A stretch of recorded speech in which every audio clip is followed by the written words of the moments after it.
So, welcome to Jumbo IS and welcome to our lecture series called Daily News in Shorts. In this lecture series, we cover a particular day's current affairs in a short span of time within 30 minutes. The idea is very simple. We want you to cover your current affairs on a daily basis because current affairs are very important. But we don't want you to spend your entire day just reading the newspaper because you have to cover other parts of your UPSC syllabus. Therefore, for your facility, through this lecture series, we will cover the entire day's current affairs within 30 minutes. Now, just watching this lecture would be job half done because just after watching it, you need to revise it as well. Why, you ask? Well, revision helps in consolidating these current affairs in your memory. Otherwise, you'll quickly forget them. Now, you can revise these current affairs from the notes provided by us, and these notes shall be shared on our Telegram platform. The link to our Telegram channel is provided in the comment section below this lecture. Just click on that link, it will take you to our Telegram channel, and from there you can download the notes and do the necessary revision. Alright, enough of the introduction, let's straight away jump into the lecture. But first, let's take a look at the list of topics that we shall cover today. So topic number 1 is Operation Brahma. As you all know, a 7.7 magnitude of earthquake hit Myanmar and it impacted Thailand as well. Now, many people have died, there has been immense loss of property, humanitarian crisis has erupted. Therefore, India wants to do its part. Hence, India has launched Operation Brahma to provide relief supplies to these earthquake hit areas. This is basically India's outreach for helping neighboring countries. So we'll talk about Operation Brahma. Then, recently Indian Meteorological Department has said that this year's summers are going to be intense and heat wave frequency and intensity in North India especially is going to be quite severe. So what are heat waves? What is the definition of heat wave as per IMD? We'll talk about this. Then, recently Indian Armed Forces and DRDO have developed their own Kamikaze anti-tank drone. This drone is developed so as to destroy enemy tanks. And what is the meaning of the word kamikaze? Well, we'll talk about this drone and the meaning of this word kamikaze when we'll discuss this topic. And in the end, we'll talk about National Gene Bank. Because this year's budget had announced that we are going to create a second National Gene Bank. Already we have a National Gene Bank which was established in 1996. Now we'll create a second National Gene Bank. Now the question is, what is a gene bank? What is its purpose? What are its advantages? We'll talk about all of this in this fourth topic. Alright, so these are the four topics that we shall zero in our attention on. Please pay close attention, please give me your 100% and let's start discussing them one by one. Alright. Number 1 topic is Operation Brahma. So the massive earthquake 7.7 magnitude on Richter scale that devastated Myanmar and neighboring Thailand killed over 1,600 people and caused widespread destruction. Now, India has initiated its relief and rescue efforts in the country under the banner Operation Brahma. So Operation Brahma is going to provide relief supplies, search, rescue and all the help that these two countries require. India will provide it. Okay, this is India's outreach program.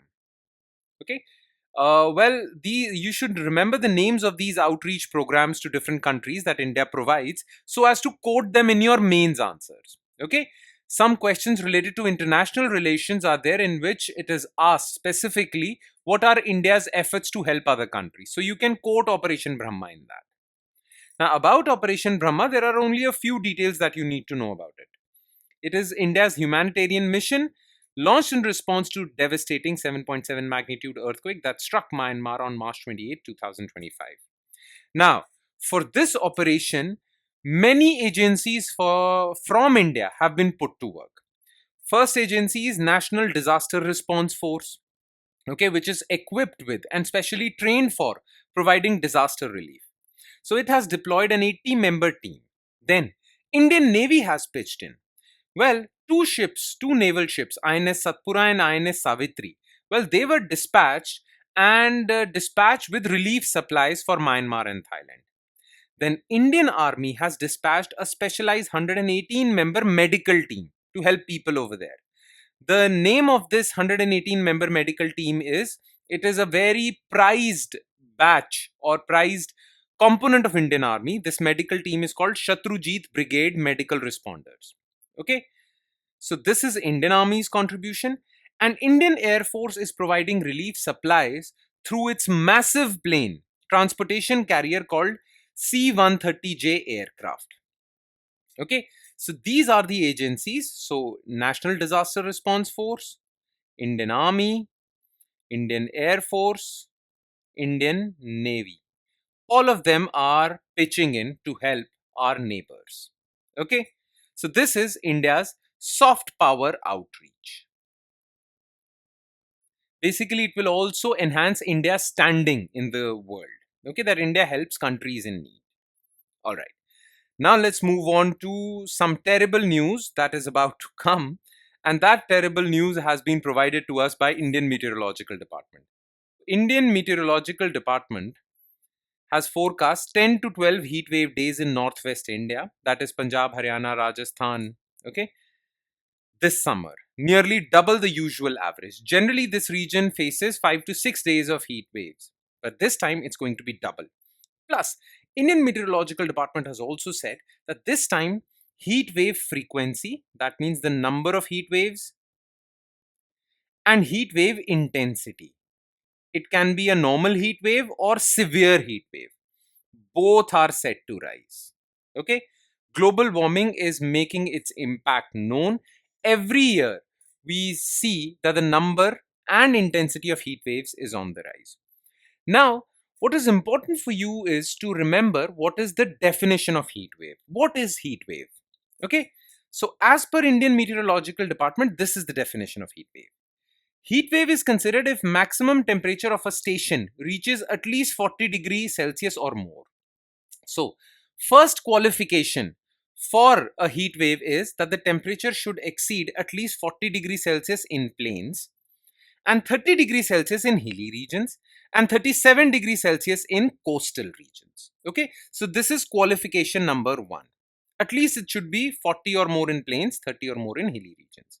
Then, based on departure from normal, if the normal temperature is, let's suppose, X, and this year the temperature on that day is more than 4.5 degrees Celsius than normal temperature, then it is categorized as heat wave. If the temperature is 6.4 degrees Celsius or more than normal temperature, it is categorized as severe heat wave. So if, let's suppose, the normal temperature is 42 degrees Celsius, okay, if on a given particular day normal temperature is 42 degrees Celsius, but this year it's been 4.5 to 6.4 degrees Celsius more than 42, then it will be categorized as heat wave. If it is even more than 6.4, that is 48.4 degrees Celsius, then it is severe heat wave. Okay, this is basically based on departure from normal.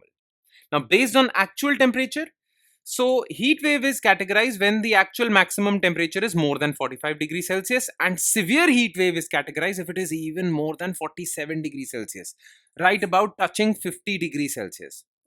Humans cannot survive this heat. Okay, this is what heat wave is. Now, IMD has said that the intensity and frequency of heat waves is on the rise. Now, what are the causes behind it? Okay, what are the reasons? First of all, it's climate change. Rising global temperatures and El Nino events intensify heat wave frequency and duration and intensity. Okay, so climate change is culprit number 1. Then, culprit number 2 is urban heat island. It is generally believed that heat waves generally occur in urban areas, okay, and rarely they occur in rural areas or forest areas, okay, and the reason for that is urban heat island effect. The thing is that semi-rural areas or rural areas or forest areas have forests, they have bare soil. Soil has better capacity to absorb and dissipate heat. Forest trees have better capacity to absorb and dissipate heat. But in urban areas, you have concrete dominated cities. Most of the urban space is built with concrete. Okay.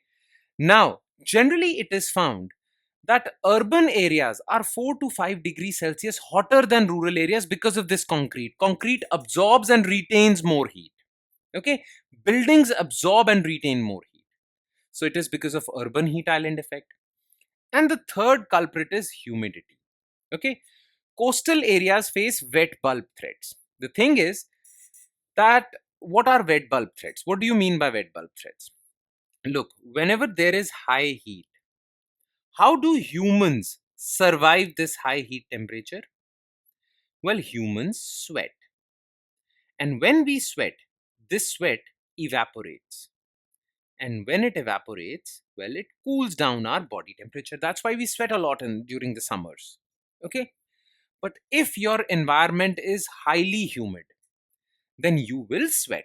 But this sweat won't evaporate because the atmosphere is already filled with water vapor. So it will be difficult for your sweat to evaporate. So, because it will be difficult for your sweat to evaporate, you will feel hotter. You will feel more heat. What happens is in high humid areas, the temperatures might be 35 degrees Celsius, but it feels like 40 or 45 degrees Celsius because of high humidity. Okay, so this is culprit number 3. All right. Now, why is heat wave dangerous? Okay, what is the impact of heat wave and why do we consider it a dangerous event? Well, it has impact on human health. It can cause heat stroke, dehydration, sleep disturbances, heat anxiety, and if it persists, it can even cause death. There have been many cases of people dying of heat wave. Then, heat waves have ecological threat because increased evaporation leads to dry conditions. Okay, it creates dry forests, dry areas, which increases the chances of forest wildfires. Then agriculture gets impacted because heat waves during flowering stages harm crop productivity. Plus, because of high evaporation, all your water resources, fresh water resources, well, they lack water because most of the water in dams, reservoirs evaporates. So you have water scarcity conditions. So this is a huge impact of heat wave. Now, has the government done anything so far to help people during these heat wave conditions? Well, yes, government has. So every district and every state and at the national level, we have created heat action plans. These heat action plans are coordinated by National Disaster Management Authority in 23 states to offer early warnings and health advisories. So whenever there is a heat wave like situation, these heat action plans get triggered. And these heat action plans basically help. These are plans made by the government to help people during heat wave like situation. Then IMD gives advance warnings so that people stay indoors. Then, many cities in India have created cooling spaces in different parts of the city so that people can go in these cooling spaces and relieve themselves from this heat stress. This project has been initiated in Ahmedabad and Nagpur, which face real severe heat waves. Then urban cooling measures have been initiated. For example, creating green roofs, green spaces, water kiosks where people can go and drink water, shaded shelters. Plus, heat wave like conditions really harm labor productivity. Of course, they do, right? Because in these high hot summers, it is very difficult for laborers to work. It harms their labor productivity.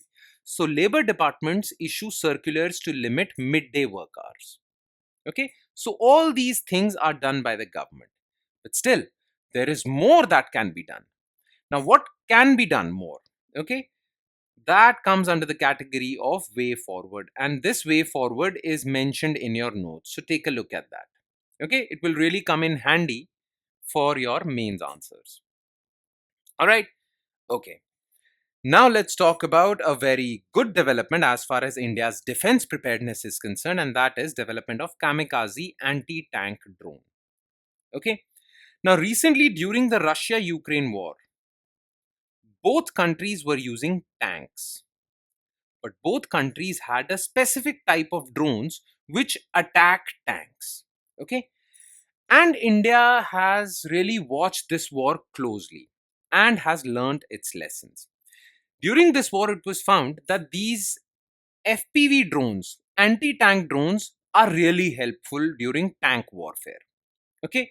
So, drawing lessons from the rising effectiveness of armed FPV drones against tanks in Ukraine Russia war, The Indian Army has developed its first person view.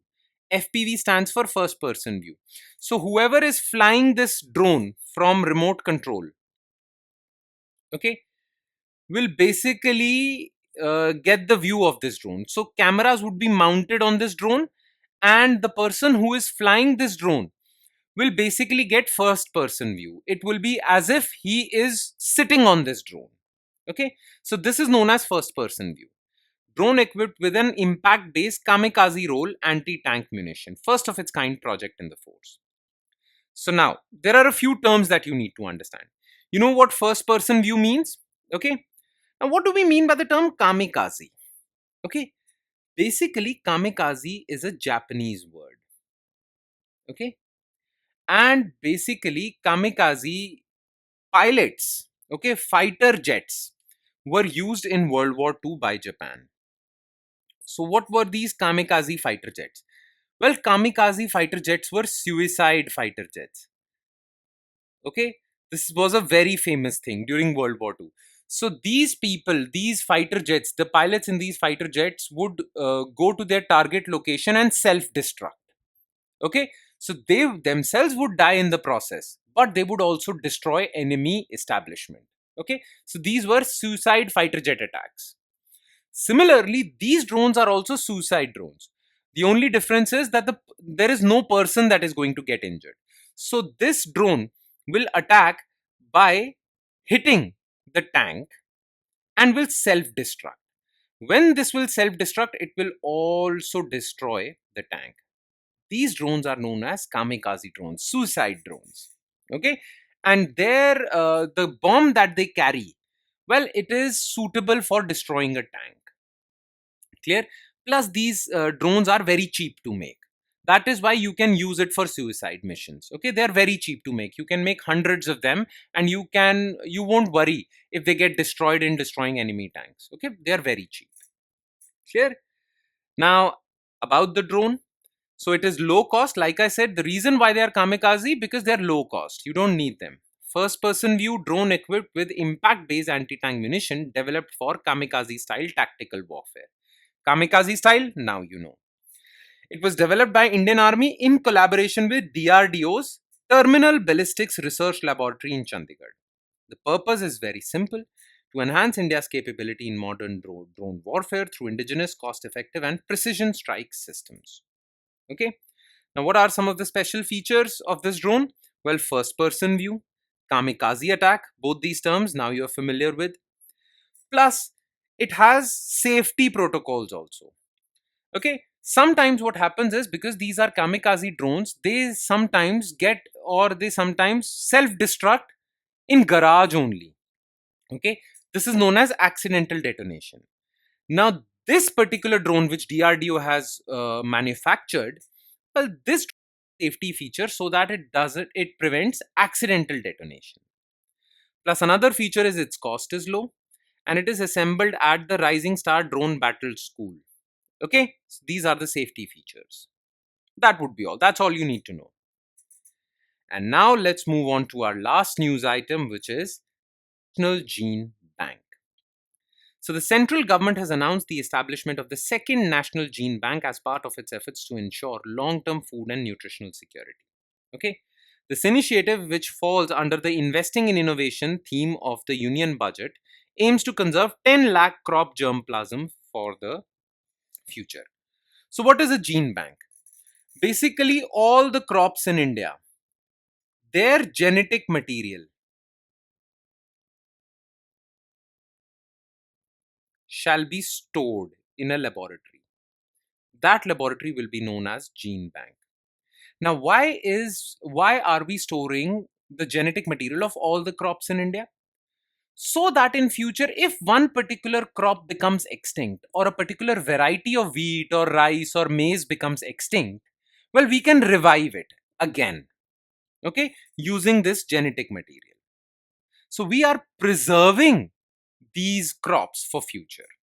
Okay, this is the purpose of a gene bank, and the first national gene bank was established in 1996. Now, as per the announcement of Union Budget 25-26 under Investing in Innovation initiative, we are establishing a second national gene bank. All right. Now, about Gene Bank, a repository of plant genetic material designed to conserve biodiversity and protect crop varieties from extinction. Managed by Indian Council of Agricultural Research, National Bureau of Plant Genetic Resources. India's first gene bank was established in 1996 at ICR NBPGR headquarters in New Delhi. Now, what are the advantages of gene bank? First of all, biodiversity conservation, then food security. Because of climate change, many crops are going to become extinct in the future. So in future, we can revive these crops. Okay, so it will ensure food security. It will also support plant breeding because the extinct varieties can be breeded with current varieties, right? And you can create a good crop, good offspring. So that will be there. India's agricultural heritage will be preserved. Some crops, all crops will be preserved. Okay. Plus, the establishment of second national gene bank strengthens India's position as leader in global biodiversity conservation. All right, that's it. That would be all. And with that, we conclude today's session. Thank you so much for watching, everyone, and I'm sure it has added value to your preparation. But it would add more value if you revise it as well. Okay, so please do not forget to revise it. And I would take your leave. That's it from my side, guys. I will be signing off with the promise of seeing you again with another set of news items. Thank you, everyone.